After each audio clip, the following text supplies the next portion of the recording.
everybody, welcome back to my channel. So today I'm doing a requested video which is all about the BVLGARI Splendida range of perfumes. If you're new here, then welcome. It's all about perfumes here. We are all about perfumes, so do subscribe if you're a perfume fan like me. I have new perfume videos every week, so let me know your requests in the comments down below. I do read all your comments and try and do your requests. So the Splendido range came out in 2017, so not that long ago, and then there's been a couple of editions that have come along since. So I'll start chronologically with the original 3 that were released. In general, I'd say that these are quite an elegant perfume, and the box and the branding and everything feels very expensive and classy and sophisticated, as do all the BVLGARI perfumes, I have to say. So if you're looking for something like a really special gift, then I think these are nice, as are all the BVLGARI ones. I do like the BVLGARI perfumes. I think they're perhaps a bit underrated. They don't really get as much attention as they're worth. But let's go through all the different flavours and colours. So starting with Splendide Jasmine Noir. Now this confuses people because BVLGARI already had the Jasmine Noir perfume range, and I've done a whole video all on the different ones within Jasmine Noir. This is Splendide Jasmine Noir, so it is different. Personally, I'd say it's different in that it's less jasmine-y than original Jasmine Noir was. Absolutely, it has jasmine in it and it's probably the dominant note, but it also has quite a lot of tonka bean in it, which gives this I guess, a heavier vibe as well as the jasmine. It's got cashmere and wood in as well, and also some gardenia. Personally, I find gardenia to be a very light note, so it definitely lifts this perfume.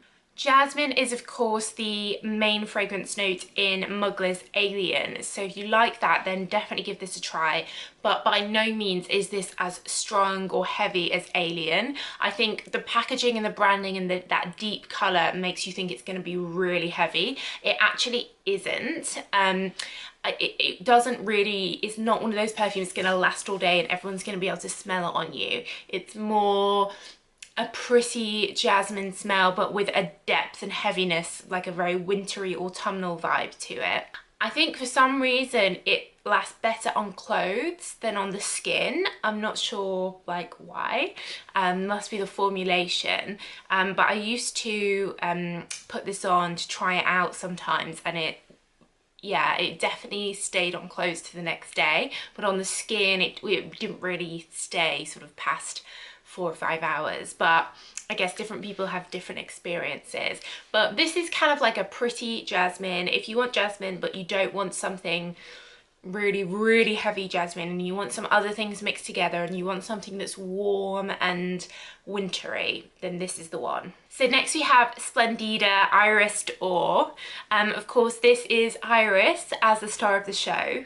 It's got mimosa and violets in here as well, so a little bit of that Parma violet vibe going on here, and again it's got plenty of tonka bean in, which gives it a really warm irisy vibe.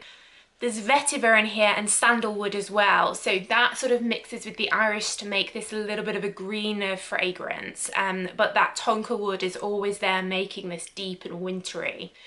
Overall though, this is probably one of the softer ones in the range. You know, iris is quite a delicate flower, so probably a bit more I don't know what the word is, like less intense than the jasmine one. And then the other one that came out in the original 3 was Splendido Rose Rose. Now this is a classic typical rose perfume. It smells like roses. It's also quite a musky rose, so it's not like a fresh green rose, it's a musky rose, like getting a whole bunch of roses and really smelling them. It's got some blackberry in and some patchouli, but for me the dominant notes are rose and musk. So it doesn't have that deep tonka bean vibes that the other 2 did. It's much more like a classic rose perfume for someone that just really likes roses. So the following year in 2018 we got Splendida Magnolia Sensual. So this is obviously the Magnolia one. Again, it's got musk and patchouli in. And it also has vanilla in as well, which adds a little element of sweetness to this. Overall, this almost has oriental vibes to it. It's very, again, warm, sensual, and the packaging, that red, I think is just beautiful packaging. It's probably my favourite bottle from the range. So this kind of feels like an exquisite, pretty, interesting, sort of ladies' boudoir during the day magnolia. The sensual bit in the name really does come through. It isn't sort of light and fly away in the way that a lot of magnolia perfumes are. It's still got that interesting vibe to it, and there's not really anything else like this out there that's similar. So it's a very interesting one, very classy smell. Definitely one to check out if you've not smelled it, because it's just a bit different. And then lastly we have Splendido Tuberose Mystique. So this of course is a heavy tuberose perfume, and it has some myrrh in here as well, which gives this a almost spicy oriental vibe to it. It's also got vanilla in and blackcurrant, and mixed with the myrrh with all that tuberose, it becomes a an oriental tuberose. It's quite intense.